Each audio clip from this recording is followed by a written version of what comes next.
عزیزان محترم، یہ جو بین المسالک ہم آہنگی ہے، میرا موضوع کہ اس کا کیا تصور ہے، اس کا کیا مفہوم ہے اور عملی طور پر ہم اس کو دنیا کے سامنے کیسے پیش کر سکتے ہیں۔ پہلی بات یہ سمجھ لیجئے کہ ہم ہرگز کوئی دین الہی اور دین اکبری کی کریشن کرنے کے لیے یہاں پہ جمع نہیں ہوئے ہیں کہ ہم آپ کو اس بات کی دعوت دیں کہ بھئی کچھ آپ رسومات اہل تشیع کی لے لیں، کچھ اجتناب آپ دیوبندی اور اہل حدیث حضرات صاحب سے لے لیں، کچھ رسومات، کچھ نئی چیزیں آپ بریلوی حضرات سے لے لیں۔ نہیں، ہم کہتے ہیں کہ آپ کا مسلک آپ کو مبارک ہو، جو آپ کی آئیڈینٹیفیکیشن ہے، جو آپ کا مسلک ہے، جو آپ کا طریقہ ہے۔ یہ علمی اختلافات تھے اور دنیا کے تمام معاشروں کے اندر، باشعور افراد کے اندر یہ اختلافات پائے جاتے ہیں۔ آپ اپنے مسلک پر عمل کیجئے، لیکن یہاں یہ بات آپ کے پیش نظر رہے کہ آپ کا اختلاف مسلک جو ہے ان دائروں کو نہ توڑے جو دوسرے کے دائروں سے کے قریب تر ہوں۔ اس کی مثال ہمارے علامہ فیصل عزیز بندگی صاحب سے میں نے سنی تھی اور میں آپ کے سامنے پیش کرتا ہوں۔ آپ سب نے بہت سارے ایسے ہوں گے جنہوں نے الجبرا میٹرک کے اندر پڑھا ہوگا، پرکار کا استعمال بھی جانتے ہیں۔ تو پرکار کے کیا ہوتی ہے؟ پرکار کے اندر بعض پرکار ایسی ہوتی ہیں جس کے اندر دونوں نوکیں ہوتی ہیں اور بعد میں ایک سائڈ پینسل لگی ہوئی ہوتی ہے اور ایک سائڈ اس کی نڈل لگی ہوئی ہوتی ہے۔ اگر میں آپ کو کہوں کہ اس پرکار سے چند دائرے آپ بنائیں، آپ کاغذ پہ پرکار کی نڈل رکھ کے اس دائرے ایک دائرہ بنائیں گے، دوسرا دائرہ بنائیں گے، اگر آپ اس کا مرکز تبدیل کرتے رہیں گے تو جتنے بھی دائرے بنائیں گے آپ، وہ دائرے ایک دوسرے کو کاٹ رہے ہوں گے۔ لیکن اگر آپ نے نڈل کا مرکز و محور ایک رکھا تو پھر آپ جتنے بھی دائرے بناتے چلے جائیے، وہ ہزاروں سے بھی متجاوز ہوں گے، لیکن کوئی دائرہ جو ہے دوسرے دائرے کو قطع نہیں کرے گا۔ دائرے بنیں گے، دائرے وہاں بھی بنے تھے اور دائرے یہاں پہ بھی بنے ہیں، لیکن وہاں دائروں کے اندر مرکز بار بار تبدیل ہوتا تھا، یہاں مرکز ایک ہے۔ اسی لیے وہ ہمارے اقبال عظیم صاحب نے کہا تھا کہ اپنے مرکز سے اگر دور نکل جاؤ گے خاک ہو جاؤ گے، افسانوں میں ڈھل جاؤ گے، اپنی مٹی پہ چلنے کا سلیقہ سیکھو، سنگ مرمر پہ چلو گے تو پھسل جاؤ گے۔ عزیزان محترم، یہ مختصر سی چھوٹی سی بات ہے جو ان 3 دن میں آپ احباب کو سمجھانی ہے کہ ہمیں کوئی نیا مسلک ہم نہیں ایجاد کریں گے، لیکن ہم چاہتے یہ ہیں کہ ہم نے آپ کو ایک موقع پرووائڈ کیا کہ آپ ایک دوسرے کے ساتھ بیٹھیں۔ اب میں آپ کو عجیب سی بات بتاؤں، عجیب تو نہیں ہے، میرے لیے تو بالکل بھی عجیب نہیں ہے، لیکن ایک زمانے میں میرے لیے بڑی عجیب تھی۔ یہاں ہم سب اپنے مسالک کے اندر بڑے متسلب ہیں، اپنے اعتقادات کے اندر، اور اعتقادات سے بڑھ کر جو جھگڑا ہے وہ رسومات کا ہے۔ ان رسومات کے لیے ہم بہت ہی انتہا پسند ہیں۔ ہم نے ایک عظیم مقصد کے لیے لاہور سے ہم نے سفر کا آغاز کیا تھا۔ انڈیا سے آنے والے ڈیلیگیشن کو ہم نے ویلکم کیا، کراچی لے کر آئے بائی روڈ۔ یہاں سے ہم مستونگ سے ہم جو ہے تافتان اور زاہدان تک، پھر ہم تہران تک گئے تھے۔ اس سفر کے اندر جو ہے نا، انڈیا سے، کشمیر سے بھی لوگ آئے ہوئے تھے اور اہل تشیع تھے، دیوبندی حضرات تھے، بریلوی تھے، یہ سارے مسالک کے لوگ تھے۔ ان میں ایک بڑا منفرد نوجوان تھا جو کم گو تھا، تھوڑا غسیلہ بھی تھا، سب سے الگ تھلگ رہتا تھا۔ وہ کسی شاعر نے کہا ہے نا کہ خوب گزرے گی جو مل بیٹھیں گے دیوانے دو۔ جو مشکل چیزیں ہوتی ہیں نا، وہ مجھے اچھی لگتی ہیں۔ میں نے اس سے دوستی کی۔ وہ ایک بڑا ISO کا عہدیدار تھا، مرکزی عہدیدار رہا تھا اور بہت انتہا پسند تھا، اور اس کا کام بھی یہ ہے کہ پاکستان کے ویران علاقوں میں جا کر وہ شیعہ فیملیز کو تلاش کرتا ہے اور وہاں کے بچوں کو اس بات کے لیے ان کو تیار کرتا ہے کہ اپنے بچوں کو آپ جو ہے جامعۃ المصطفیٰ قم پڑھنے کے لیے بھیجیے، وہاں بھیجیے، وہاں بھیجیے۔ اس سے میری دوستی ہو گئی، ہم 3-4 دن ساتھ رہے، اس کے بعد دوستی ہوئی، اور دوستی ایسی ہوئی، اس کے بعد اس کے رشتہ دار کراچی میں ہی رہتے ہیں، لیکن وہ جب کراچی آتا تو سیدھا وہ کینٹ اسٹیشن اترنے کے بجائے قائد آباد پہ لانڈی میں اترتا اور مجھے پہلے بتا دیتا میں ویلکم کرنے کے لیے موجود تھا. وہ میرے گھر 2-3 دن ٹھہرتا اور مجھے لاہور جانا ہوتا, اسلام آباد جانا ہوتا تو میں فیصل آباد جاتا. میں کہتا عمار میں آ رہا ہوں, وہ فیصل آباد اسٹیشن پہ ویلکم کرتا اور اس کا ایثار مجھ سے زیادہ تھا کہ جناب میری لاہور میں میٹنگ ہے, وہ مجھے فریش کرا کے اپنی کار کے اندر لے جا کے میٹنگ کے مقام پہ چھوڑ کے شام کو ریسیو کر کے لیتا. میں نے کہا یار یہ عمار یہ بتاؤ, چلو میرے تو رشتہ دار نہیں ہیں لاہور میں, فیصل آباد میں, کیا معاملہ ہے, تم میرے گھر کیوں آتے ہو؟ اس نے کہا کہ جو بات آپ کے ساتھ مجھے ملتی ہے, جو محبتیں, وہ رشتہ داروں میں نہیں ہیں. ہم خیال ہو گئے. پھر کیفیت کیا ہے جناب سن لیجئے. اس کی والدہ سے بھی میرے تعلقات, والدہ کو کینسر ہوا, وہ وابڈا ہاسپٹل لاہور میں ایڈمٹ تھیں. پھر ان کا جب آخری ایام قریب تھے تو ان کو ایران قم چلی گئیں. ان کا ایک بیٹا وہاں پڑھ رہا ہے, ان کا انتقال وہاں پہ ہوا.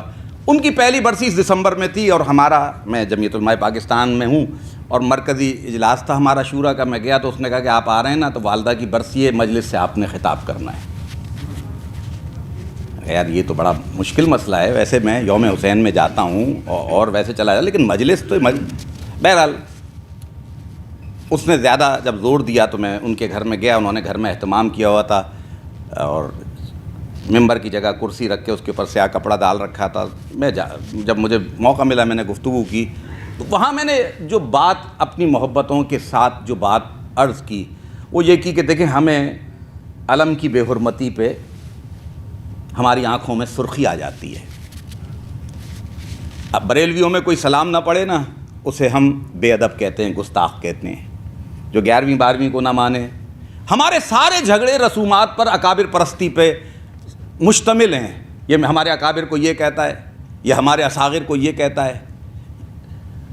ہم میں سے کسی کی آنکھ میں اللہ کی نافرمانی کرنے والے شخص کو دیکھ کر آنکھوں میں سرخی پیدا نہیں ہوتی.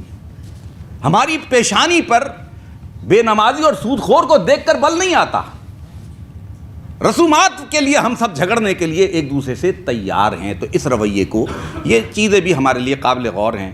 عزیزان محترم, اپنے اپنے مسالک کو سچا سمجھنا اور یہ کائنات کے اندر جو ایک تنوع ہے, جو اختلاف رنگ و بو اس کائنات میں نظر آتا ہے, تو یہ مسالک بھی اسی کا مظہر ہیں. لیکن مرکز ہم سب کا جو مسلمان یہاں پہ تشریف فرما ہے, اور اس سے بڑھ کر میں یہ عرض کرتا ہوں کہ جو یہاں پر ہمارے اقلیتی برادران بھی تشریف فرمائیں, ہم سب کا مرکز ایک ہے. اسے کسی بھی نام سے کیوں نہ پکاریں. وہ میں کیونکہ صوفی ہوں تو میں ایک وحدت الوجود والا آدمی ہوں, تو میں کل ایک قوالی سن رہا تھا. اس قوالی کے الفاظ تو آپ سب کو کہ کان وان سب کھڑے ہو جائیں گے. وہ اس کا الفاظ جو پہلا مصرع ہے وہ یہی ہے کہ گر درشن بھگوان کا درشن, صفت میں ذات سمائی ہے. تو یہ چیز تو ہماری توحید کے عقیدے کو ہلا کر رکھ دے گی. لیکن جب آپ گہرائی اور گہرائی میں جائیں گے تو آپ کو پتہ چلے گا یہی کائنات کی سب سے بڑی سچائی ہے. کائنات کی سب سے بڑی حقیقت یہی ہے. تمام تر اختلاف انتشار کے باوجود سب اسی رب کے بندے ہیں اور اسی رب کی طرف رجوع کرنا چاہتے ہیں. عزیزان محترم,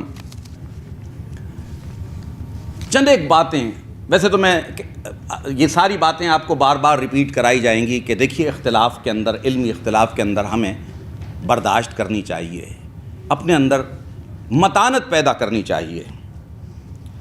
اور لیکن بنیادی چیز کیا ہے جس سے ہمارا باہمی اختلاف و انتشار جو ہے وہ محبتوں میں تبدیل ہوگا؟ وہ ہے ہمارے باہمی روابط, سماجی تعلقات.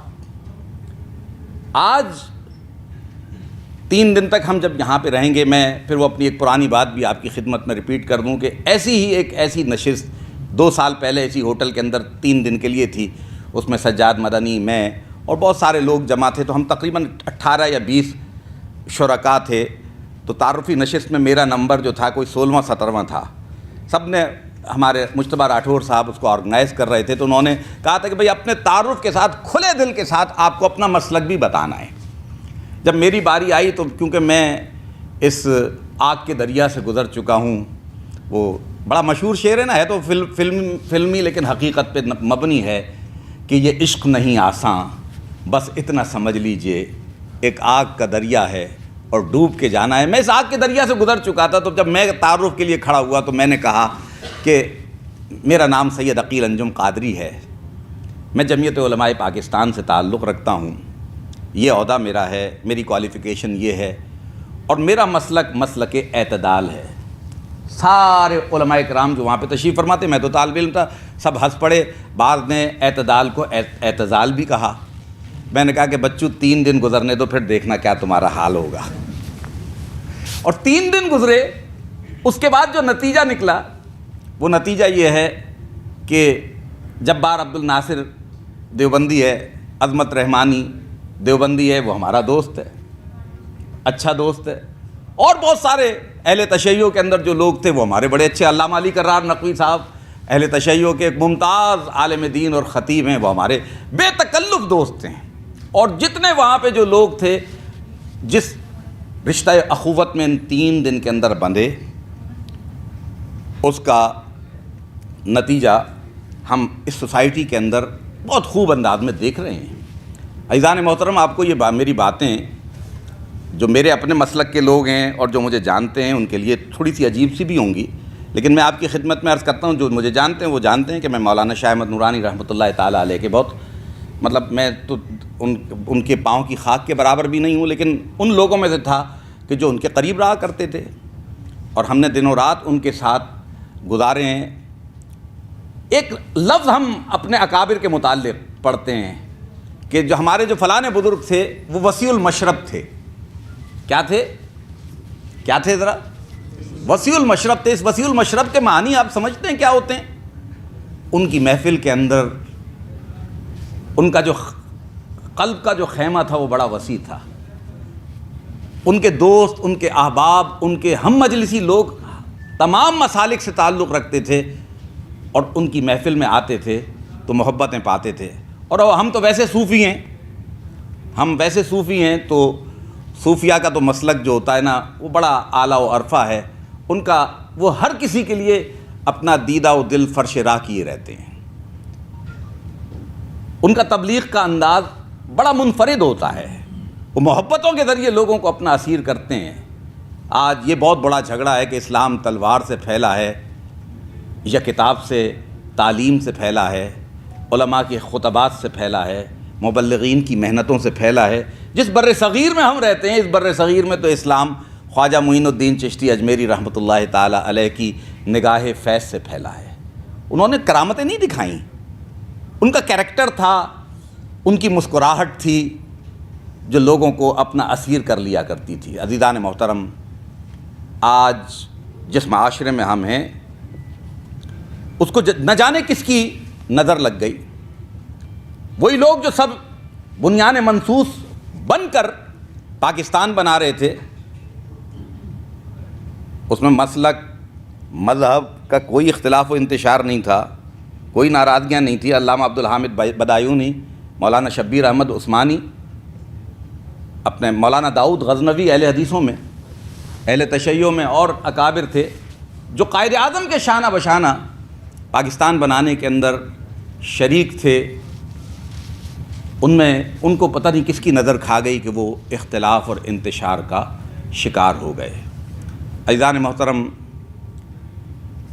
محبت کے دلائل تلاش کیجئے، متفقہ باتوں کو ڈھونڈیے کہ ہمارے اندر وہ کیا چیزیں ہیں جو ہمیں ایک کر سکتی ہیں۔ انتشار کی چیزیں تو لوگ بہت تلاش کرتے ہیں۔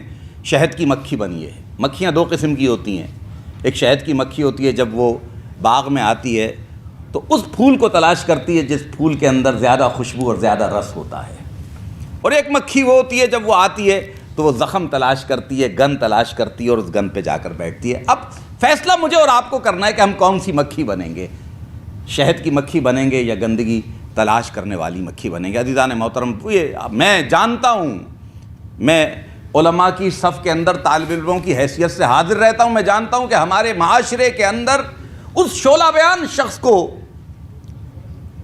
عوامی پذیرائی ملتی ہے، اس کا لفافہ ہیوی ہوتا چلا جاتا ہے، جو انتہا پسندانہ شعلہ بیانی زیادہ کرتا ہے، جو دوسروں کے عیب زیادہ نکال کر لے کر آتا ہے، اور جو اصلاح کی باتیں کرتے ہیں ان کی گفتگو کے اندر لوگوں کو بوریت ہونے لگتی ہے، لیکن معاشرے کو ضرورت کس چیز کی ہے اس کا ادراک مجھے اور آپ کو کرنا چاہیے۔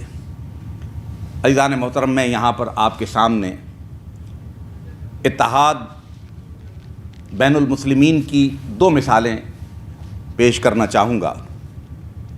1994-95 پاکستان کے اندر وہ بدترین دور ہے جب فرقہ وارانہ کشیدگی اور قتل و غارت گری اپنے عروج پر تھی۔ اس دور میں ان اکابرین امت کو میرا بے شمار سلام ہو جنہوں نے یکجا ہو کر اس امت کا ایک ایسا تجربہ کیا کہ آج تک دنیا کے کسی ملک میں یہ تجربہ نہیں ہوا۔ ملی یکجہتی کونسل بنائی، اس کے سربراہ علامہ شاہ احمد نورانی تھے، ان کے رفقا میں قاضی حسین احمد مرحوم، مولانا سمیع الحق صاحب تھے، علامہ ساجد نقوی، مولانا فضل الرحمان تھے، اور ان لوگوں نے سپاہی محمد کے علامہ یزدانی، میں نام بھول رہا ہوں، سرگودا کے تھے، ان کو، اور مولانا آدم طارق صاحب سے پہلے ضیاء الرحمان فاروقی صاحب کو یکجا کیا اور ان لوگوں کو گلے ملوایا، مشترکات کی طرف لوگوں کو لے کر آئے، اور اس کا نتیجہ چند سالوں میں یہ نکلا کہ جو ٹارگٹ کلنگ، خودکش، بم دھماکے، قتل و غارت گری، اس کی فضا کے اندر کمی بھی ہوئی، اور اب ہم اختتام کی طرف جا رہے ہیں۔ اس کی دوسری مثال میں آپ کی خدمت میں یہ پیش کرنا چاہتا ہوں کہ آیت اللہ سید علی خامنائی، اہل تشیع کے جو 3 بڑے مراجع ہیں جن کی وہ تقلید کرتے ہیں، ان کے اندر ایک نمایاں فرد ہے اور ان سے زیادہ سینئر آیت اللہ سید علی سیستانی ہیں۔ ان دونوں بزرگان نے فتویٰ دیا ہے کہ مقدسات اہل سنت کے بارے میں جو بھی شخص بد کلامی کرے گا وہ ہم میں سے نہیں ہوگا۔ ساتھ ہی اس سے بڑھ کر فتویٰ سید علی خامنائی کا یہ ہے کہ اگر جماعت ہو رہی ہو اور امام اہل سنت کا ہے، وہ نماز پڑھا رہا ہے اور اہل تشیع وہاں پہ موجود ہوں، تو ان کے لیے ضروری ہے کہ اس کی اقتداء کے اندر وہ نماز پڑھیں، اور فضیلت انہوں نے یہ بتائی کہ یہ ایسا ہے کہ جیسے آپ نے رسول اللہ کی اقتداء میں پہلی صف میں نماز ادا کی ہو۔ عزیزان محترم، یہ وسعت قلبی، یہ فتویٰ، یہ سیاسی فتویٰ نہیں ہے، یہ وسعت قلبی معاشرے کو، دنیا کو جو مسائل درپیش ہیں ان کا ادراک کرتے ہوئے اس کے حل کی جانب ایک مثبت قدم ہے۔ اب ذمہ داری میری اور آپ کی ہے کہ ہم اپنا قدم کتنا آگے بڑھاتے ہیں۔ عزیزان محترم، باہمی میل ملاپ جو ہے اس ہال کے اندر، ہم ریجنٹ پلازا کے ہال کے اندر، اگر ہم نے دوستیاں ایک دوسرے سے استوار کر لیں اور جو اپنے گرد ہم نے فصیلیں بنا رکھی ہیں، اپنے گرد دائرے جو بنا رکھے ہیں کہ اس دائرے میں ہم دوسرے کو داخل نہیں ہونے دیں گے، تو اگر ہم نے ان دائروں کو ان 3 دنوں میں توڑ لیا اور باہمی میل ملاپ کے ذریعے محبتوں کا ایک نیا گلشن آباد کر لیا، تو یوں سمجھ لیجئے کہ ہم اپنے مقصد میں کامیاب ہو گئے۔ دیکھیے علامہ شہنشاہ نقوی صاحب میرے گھر تشریف لے آئے، انہوں نے فون کیا، بھائی میں 36ویں میں مجلس پڑھنے کے لیے آ رہا ہوں، عقیل بھائی آپ کے یہاں چائے پینی ہے۔ میں نے چائے کا اہتمام کر لیا، میری 2 ملاقاتیں تھیں بس، ایک ٹی وی پروگرام ساتھ کیا تھا، وہ اپنے لاؤ لشکر کے ساتھ آ گئے، اس فقیر کا گھر اتنا بڑا نہیں ہے۔ بہرحال ہم نے چائے کا اہتمام کیا، جب وہ رخصت ہونے لگے تو میں نے دیکھا وہ جبہ وہ توپ پہنتے ہیں، تو میرے پاس کسی نے مجھے ہدیہ کیا تھا، میں نے ان کی خدمت میں عطر اور توپ اور نالین پاک کا جو ہے وہ پیش کیا۔ تو پھر چند دنوں بعد وہ کہیں ملے تو انہوں نے ابا جو وہ قم سے لائے ہوئے تھے وہ مجھے دے دی کہ بھئی یہ آپ قبا پہنا کریں، ابا پہنا کریں۔ عزیزان محترم، ایسے بہت سارے شہید، علامہ شہید امین شہیدی صاحب، ایسے اور دیوبندی اکابرین میں مفتی زبیر عثمانی صاحب، ہم مری میں ساتھ تھے۔ میں نے کہا یار ہماری طرف، آپ کی طرف ایک ہمارا ایک مسجد کا معاملہ ہے، اور میں جانتا ہوں کہ دارالعلوم کراچی سے یہ معاملہ ریلیٹڈ ہے اور آپ اس مسئلے کو حل کر سکتے۔ کہنے لگے یار آپ کو معلوم نہیں وہ لوگ کتنے ہمارے اکابر کے لیے بک بک کرتے ہیں۔ یہ انہوں نے لفظ بک بک استعمال نہیں کیا تھا، انہوں نے بد کلامی کا۔ میں نے کہا حضور میں اور آپ چاہیں تو یہ سارے معاملات درست ہو جائیں گے۔ میں جو ہے انہوں نے میری بات کو بہت پازیٹیو انداز میں لیا۔ عزیزان محترم، اختلاف کو ختم کرنے میں آپ معاشرے کے اندر ایک نمایاں حیثیت رکھتے ہیں، علماء کرام ہیں، وارثان منبر و محراب ہیں، اس اختلاف کو ختم کرنے میں آپ اپنا کردار ادا کر سکتے ہیں۔ اس میں سب سے زیادہ مشکل کیا پیش آئے گی؟ بہت ساری مشکلات ہیں، مجھے اب اشارہ کر دیا گیا کہ میرا ٹائم جو ہے اوور ہو چکا ہے۔ مشکلات سب سے زیادہ جو پیش آئیں گی وہ ہمیں اپنے لوگوں کی طرف سے پیش آئیں گی۔ وہ ہمیں کیا کہیں گے؟ صلاح کلی کہیں گے۔ جو سنی ہے ان کو کہیں گے کہ یہ گستاخان صحابہ کے ساتھ اٹھتا بیٹھتا ہے۔ جو اہل تشیع ہیں وہ اپنے عالم کو کہیں گے کہ یہ اہل بیت کے دشمنوں اور قاتلوں کے ساتھ اٹھتا بیٹھتا ہے۔ جو موحدین ہیں وہ کہیں گے کہ یہ مشرکوں کے ساتھ اٹھتا بیٹھتا ہے۔ سب سے زیادہ مسئلہ ہمیں ان جہلا سے پیش آئے گا جو ہماری مساجد، ہمارے اداروں میں، کمیٹیوں کے اندر مسلط ہیں۔ اندر ہمارا جو نفس کے اندر شیطان بیٹھا ہے یہ بھی کہے گا کہ یار تیرا تسلب ختم ہو جائے گا، تو تباہ و برباد ہو جائے گا، تیری آئیڈینٹیفیکیشن ختم ہو جائے گی۔ لیکن عزیزان محترم، اگر آپ نے ہمت کی اور ان تمام مسائل کا ادراک کرتے ہوئے ان کا مقابلہ کیا تو پھر گلشن میں بہار آ جائے گی۔ وما توفیقی الا باللہ۔